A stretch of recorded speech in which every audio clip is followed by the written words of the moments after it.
The news. Our featured story is about this brutal stabbing killing on the subway. It's like an everyday occurrence now. I'm sure you've all seen the photo. You know the story. A young Ukrainian refugee, 23 years old. Her name is Irina Zarutska. So 23 years old, young girl, young, beautiful, white, blonde-haired girl.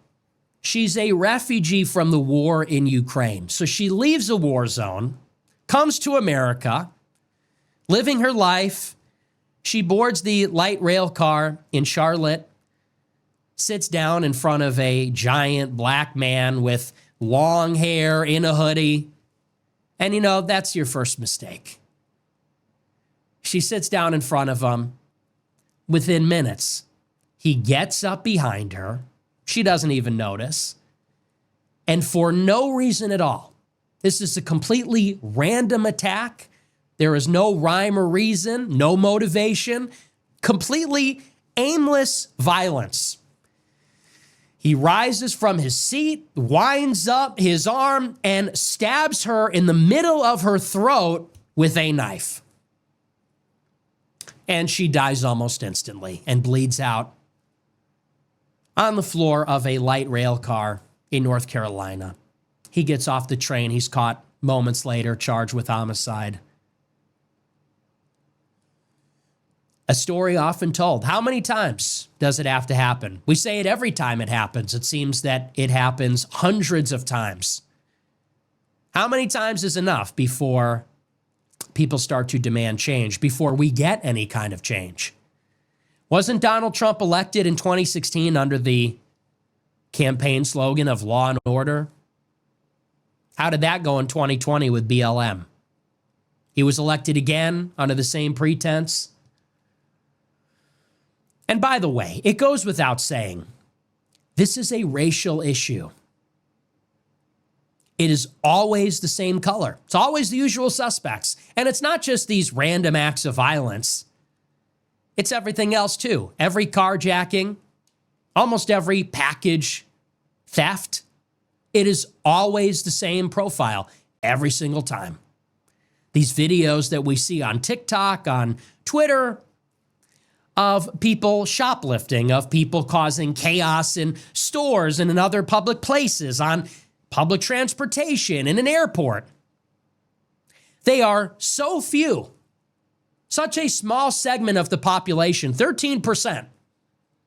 And yet they comprise the majority, it seems, of these public outbursts, of the property crime, of the violent crime, of the random sociopathic crime like this. And I said earlier in the year, very bluntly, very honestly, I said, this is how I feel. This is how a lot of people feel. We don't want to be around black people anymore. We don't want to live near them. We don't want to associate with them. When we see them coming, we go the other way. I've been saying this throughout the year. And what I have noticed is that increasingly people are agreeing with me. That chorus of woke people saying, that's racist, you can't say that. It's becoming quieter and fewer and less frequent. And the reason is because we see stuff like this. We're justified. Is there a better example than this of the axiom that around black people, you cannot relax? That's all she did. How could she have avoided this situation? Literally, do not turn your back to a black man. That's how you could have avoided it. And by the way, any boomer dad, any boomer uncle would see their young daughter, young niece sit in front of a person like that with no self-awareness, and they would grimace, they would cringe. I mean, you can't say a lot about Nick, but you can't call him a liar. Like, seriously, he is spitting some facts here. And I have to give this side note, like, of course, not all black people are like this. Not all black people are violent. But we know exactly where Nick is talking about in these cases, and it is seriously insane. Just think about it. You send your daughter from a war zone in Ukraine, you send her to the United States, and you think, oh, my daughter is safe now, everything is fine, and then this happens with her? It's such a shame for the United States, and it happens so many times. I didn't forget about Austin Metcalf. Like, seriously, like, it's not a coincidence. It's a minority who cause a lot of trouble, and people just need to speak about this because those are just facts. If you want to hear it or not, it is reality. Those are just some facts. And seriously, I agree with Nick on this one. Like, but I also have to watch my own words. But you get the point. And if she got lucky and she got up that day and walked out of that train, they would be called a racist for that reaction. But today was not her lucky day. He was not one of the good ones.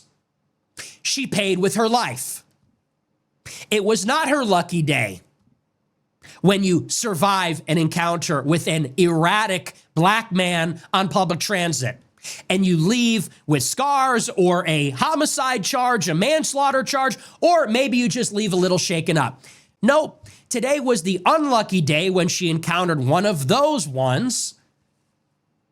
Today was the unlucky day when it cost her her life, and she is now dead forever. And her loved ones are without their daughter, sister, niece, I don't know her family tree. How could it have been avoided if she was racist? We were led to believe that any level of prejudice, any level of pattern recognition is the highest evil. Not just evil, but the highest evil. Oh, you're racist? I can't even be in the same room with you. Oh, you did a double take? You're looking over your shoulder because a black man is behind you? That is systemic racism, a microaggression. That is internalized racism. How dare you think that? How dare you react that way? I don't even want to know you. I don't want to be your friend. It's worse apparently now than being a murderer, barely than being a rapist, a terrorist. And yet if she were a little bit more racist, she'd be alive. It's not even about being racist. That's not even the right word. In my opinion, it's more about like being a realist. Because why do you think people start to become racist? Or why do you think people don't want to be around those people? Because of footage like this. We've seen so many footage of this where it's always the same suspect and it's always the same victim. And that's exactly the reason why people start to recognize patterns. Let's keep it like that. It's not racism, it's realism. If she were a little bit more racist, her parents would have their daughter. If she saw that guy and turned and walked the other way, she'd be alive. If she said, I won't turn my back to him, I'll sit behind him, I'll sit facing him, she might be still alive.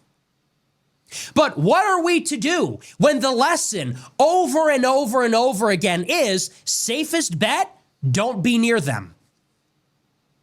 Safest bet. And who wants to gamble with their life? Your safest bet is don't be in a situation where they will also be there. Next safest bet, if you see them, get away. It doesn't matter if they notice. It doesn't matter if it's offensive or insulting. If that's your safest bet, who can argue that we shouldn't behave this way? Who would argue that you should risk your life and get stabbed in the neck for no reason like her or like Austin Metcalf because you don't want to be insensitive, because you'd hate to be racist? How's that going to make the super predator feel? Or unfortunately, how would that make an ordinary black person feel? I care about my life more. And I'm a single man. I can't imagine what it's like for a family. And it's weird that people only have this, like, for example, with black people in this case. Because they don't have it with Asian people or with white people. That's weird, right? People are not born like that. It's called, like, experience. They see footage like this. It's weird, right? That people only have this feeling with some kind of people, and with other kind of people they feel completely safe. How do you think that's possible? These people are not born like that. They are made like this. And that's very important to mention. I'm also so sick of it, of seeing the same footage over and over again. And then you still have people who are denying it. Oh, but not... You get the point. It's so frustrating. God forbid you're a man with your girlfriend. God forbid you're a man with your wife, with your young children. At that point, you have an obligation to get away. You're going to gamble the life of you, your spouse, and your children because you don't want to be insensitive. You don't want to hurt their feelings. You don't want to be considered a prejudiced person, whatever that even means. Is it worth your life? Me, easy, no. You know, I like being alive. I don't like knives lodged in my throat. So I don't go near black people. And I understand perfectly well. There are a lot of black people that are not violent, and I understand perfectly well there are a lot of black people that are really good people. And this is a very important point Nick makes here, because this is also true. Don't get me wrong. Of course, you have many black people. They're super nice, like the most kind people.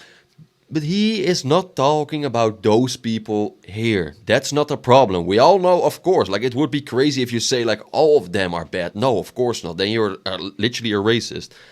You have some good black people, but that's not the point here, because we all know the cases where Nick is talking about and where you and me think about. We all know what kind of black people those are. And I'm sure that even the good black people, they also disagree with this behavior.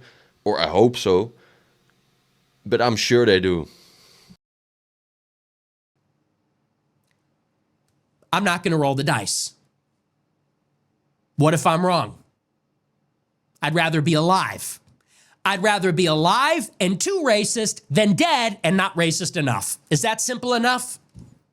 Is that simple enough for you? And that just has to do with personal survival.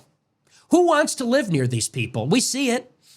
They take the Walmarts out of the neighborhood. First, they take the self-checkouts. They take the Walgreens, the McDonald's. They close the stores early. They put in place curfews, requirements for chaperones. Why? Because they f*** it all up. Because who's going to be at McDonald's at 2 a.m.? Because who's going to be after class tearing up McDonald's in a riot? Who's going to be at 7-Eleven stealing everything inside and ransacking the store? Who's going to be at Walmart going through the self-checkout and not scanning any of the items? And then they complain about food deserts. Really? Then they complain about redlining. It's not redlining, it's blacklining. We see what goes on. We see what accompanies the population. Crime, chaos, dishonesty, the idea that the rules don't apply, shamelessness, rudeness. Tell me I'm wrong. Tell me I'm wrong. And it goes without saying, it's not every black person. Obviously, I think we're past that. We're past that having to be said. But it's enough of them at this point. And it's just this whole pattern, which is black people have no accountability for their actions. If they have these higher rates of violence, crime, etc., they blame it on the system. They blame it on some other thing. It's never them. It's never them, as it's never something genetic. It's never their actions on their own. It's always something else. Everywhere they go, they bring these problems. This is the story of Chicago, by the way.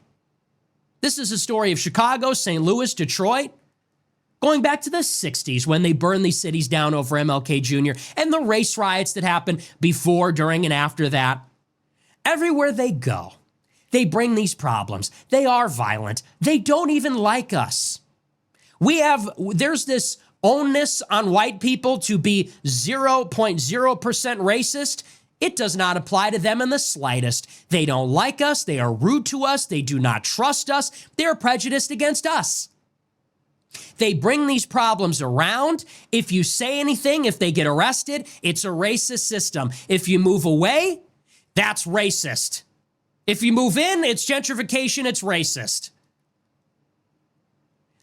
They're just becoming too much trouble.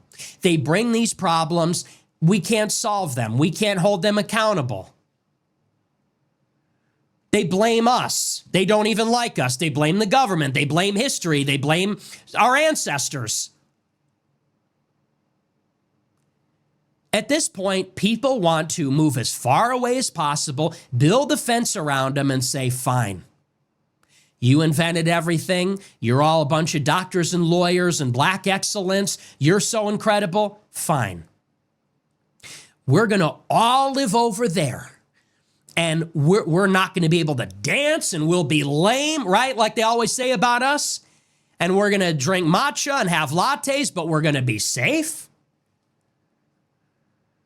It's going to be quiet, peaceful, harmonious, clean.